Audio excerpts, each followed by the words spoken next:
بسم الله الرحمن الرحيم. إذا وقعت الواقعة ليس لوقعتها كاذبة خافضة رافعة. إذا رجت الأرض رجا وبست الجبال بسا فكانت هباء منبثا. وكنتم أزواجا ثلاثة فأصحاب الميمنة ما أصحاب الميمنة وأصحاب المشأمة ما أصحاب المشأمة. والسابقون السابقون أولئك المقربون في جنات النعيم. ثلة من الأولين وقليل من الآخرين. على سرر موضونة متكئين عليها متقابلين. يطوف عليهم ولدان مخلدون بأكواب وأباريق وكأس من معين. لا يصدعون عنها ولا ينزفون. وفاكهة مما يتخيرون ولحم طير مما يشتهون. وحور عين كأمثال اللؤلؤ المكنون جزاء بما كانوا يعملون.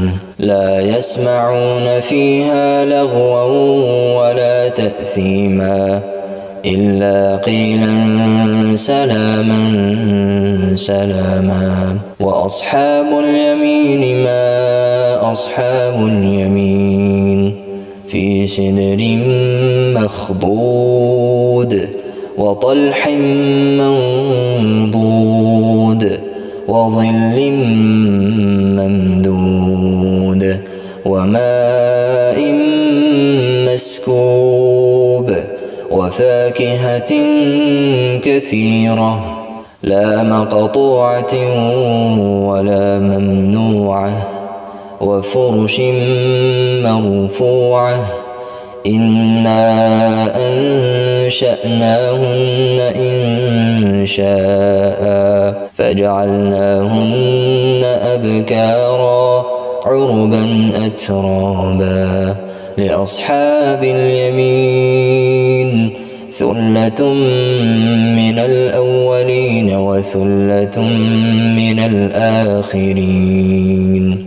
وأصحاب الشمال ما أصحاب الشمال في سموم وحميم وظل من يحموم لا بارد ولا كريم.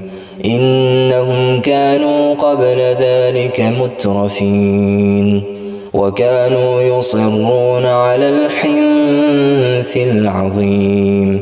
وكانوا يقولون أإذا متنا وكنا ترابا وعظاما أإنا لمبعوثون أو آباؤنا الأولون. قل إن الأولين والآخرين لمجموعون إلى ميقات يوم معلوم. ثم إنكم أيها الضالون المكذبون لآكلون من شجر من زقوم فمالئون منها البطون فشاربون عليه من الحميم فشاربون شرب الهيم.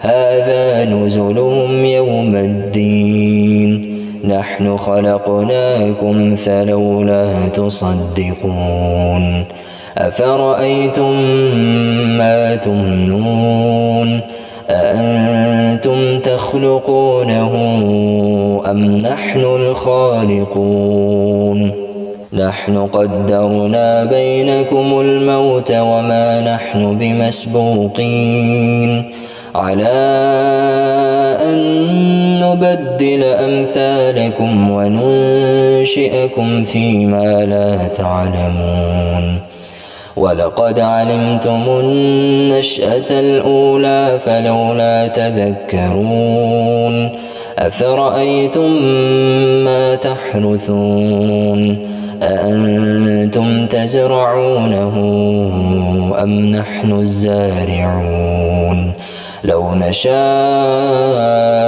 لجعلناه حطاما فظلتم تفكهون إنا لمغرمون بل نحن محرومون أفرأيتم الماء الذي تشربون أأنتم أنزلتموه من المزن أم نحن المنزلون لو نشاء جعلناه أجاجا فلولا تشكرون أفرأيتم النار التي تورون أأنتم أنشأتم شجرتها أم نحن المنشئون نحن جعلناها تذكرة ومتاعا للمقوين فسبح باسم ربك العظيم فلا أقسم بمواقع النجوم وإنه لقسم لو تعلمون عظيم إنه لقرآن كريم في كتاب مكنون لا يمسه إلا المطهرون تنزيل من رب العالمين أفبهذا الحديث أنتم مدهنون وتجعلون رزقكم أنكم تكذبون فلولا إذا بلغت الحلقوم وأنتم حينئذ تنظرون ونحن أقرب إليه منكم ولكن لا تبصرون فلولا إن كنتم غير مدينين ترجعونها إن كنتم صادقين فأما إن كان من المقربين فروح وريحان وجنة نعيم وأما إن كان من أصحاب اليمين فسلام لك من أصحاب اليمين وأما إن كان من المكذبين الضالين فنزل من حميم وتصلية جحيم إن هذا لهو حق اليقين فسبح باسم ربك العظيم.